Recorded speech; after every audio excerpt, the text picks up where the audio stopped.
Hey guys, LevelCap here. Today I am excited to bring you some exclusive new footage of the Battlefield 4 Final Stand expansion. We're going to be looking at a new map called Whiteout and some extremely cool new gadgets and vehicles. The first item I want to show you here is a railgun. This is a Battlefield pickup. It has 8 shots with pretty much 0 bullet drop, and the bullet travels almost instantaneously. It's not quite hit scan, but it's so darn fast that you don't really need to lead any of your targets. Each round has to be chambered individually, so you have to make your shots count. Now, aside from taking out infantry, this thing also does massive damage to vehicles. It seemed to do about 25 damage to a tank, and for light armored vehicles such as scout helicopters, it seemed to pretty much one-shot them. So watch out, chopper pilots. You have a new Battlefield pickup that can absolutely destroy you. Now, one of the coolest things about this expansion is that it is a prequel to Battlefield 2142. Sure, it doesn't take place in the year 2142, but these maps do show where a lot of the vehicles and early prototypes were being built. This specific map here, Whiteout, shows where the original hover tanks were being built, and we'll get on to showing some hover tank gameplay a little bit later. But first, let's take a look at one of the battle pickups that I think everybody's super curious about, and that is the MKV. MKV stands for Multiple Kill Vehicle. When you pick this up in Battlefield, it's going to give you this funny looking little pod. You place it down on the ground and then go find a good spot to hide and remotely control it. Just like the UCAV, it does have a limited flight time, but during that flight time you can cause some major damage. It has a minigun and it flies around much like a UAV would. You can hover in place. It has little rocket thrusters to essentially assist its movement around the map, and this minigun can deal some serious damage to light armored vehicles, and it can absolutely tear apart infantry. Now, as much fun as it is flying this thing around the map and harassing infantry, the original MKV would have been used in a very different situation. It would have actually been launched out of a ballistic missile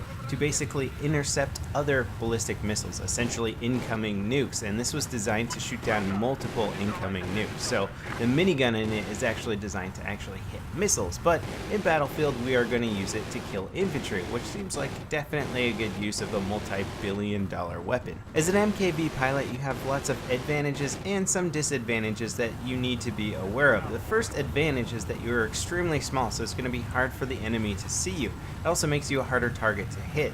The disadvantage is that you do not have a lot of health, so a simple assault rifle or any weapon really can take you out very quickly if you're sitting stationary for too long, so keep moving for sure.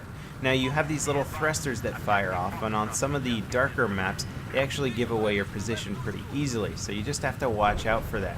You also don't have a very long lifespan, so you want to make sure that you deploy this thing pretty close to the action, otherwise you're going to run out of fuel in time before you get there.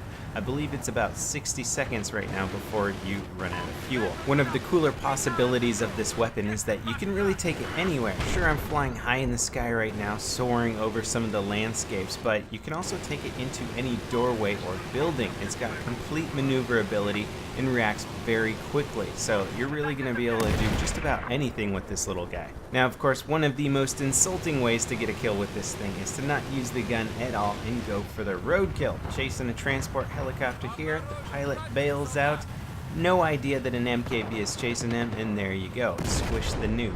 Alright, now how about these hover tanks? We all know that 2142 had hover tanks, and they actually had some interesting levitation devices. These are prototype hover tanks, and rather than having some interesting futuristic levitation device, these ones actually use rocket thrusters to stay afloat, and they're pretty darn loud, and their turning is very interesting. I have a feeling that these vehicles are going to be tweaked quite a bit more, but they do allow you to have pretty much the same type of maneuverability as the original hover tank, where you can side strafe.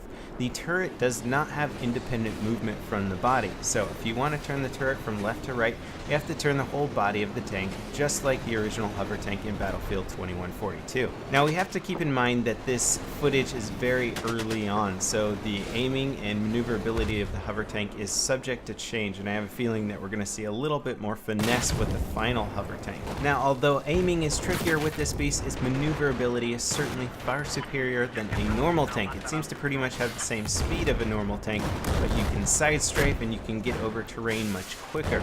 This is going to allow you to really pull off some interesting maneuvers, and let me tell you, if you're going to try and C4 a hover tank, you are not safe standing on the side of it. You can basically strafe to the side very quickly and get a kill with it. Sometimes it's easier just to go for the road kills because the aiming in this thing currently is a bit tricky.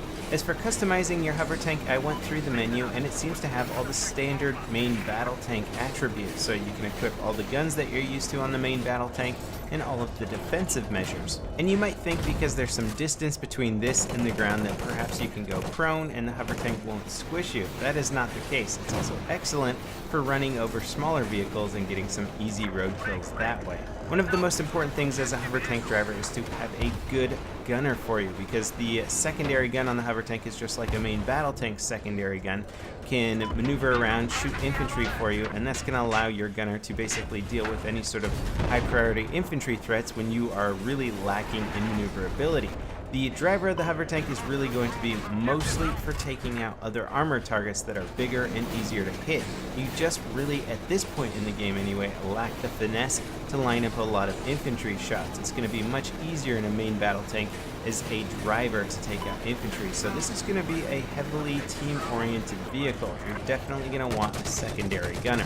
Now, in case you guys didn't know, Battlefield 4 Final Stand is going to be available to play starting today on the CTE server, so if you haven't tried out CTE yet, this is the time to do it. You can basically get a sneak peek at the new expansion. Again, this is essentially the game in the beta state, so don't judge some of the bugs that might be in the game, or some of the vehicle tuning and balance might change for the final product, but it is still a great excuse to get in play CTE. I do believe you have to have premium to take advantage of this feature. Did I mention that snowmobiles are the new transportation vehicle for getting around the Final Stand maps? These are by far one of my new favorite vehicles in the game. They are so fast and they can do some epic jumps. In fact, Whiteout seems to be really designed just for snowmobile jumps, and there's going to be a lot of really good opportunities to strap some C4 on snowmobiles, take them off of jumps, and blow up tanks and helicopters and just about anything you can think of. Anyway guys, stay tuned to this channel. There's going to be a lot more Battlefield Final Stand content coming out tomorrow and further on through the week. As always guys, thanks for watching, and I'll see you next time. This is Level Cap, signing off.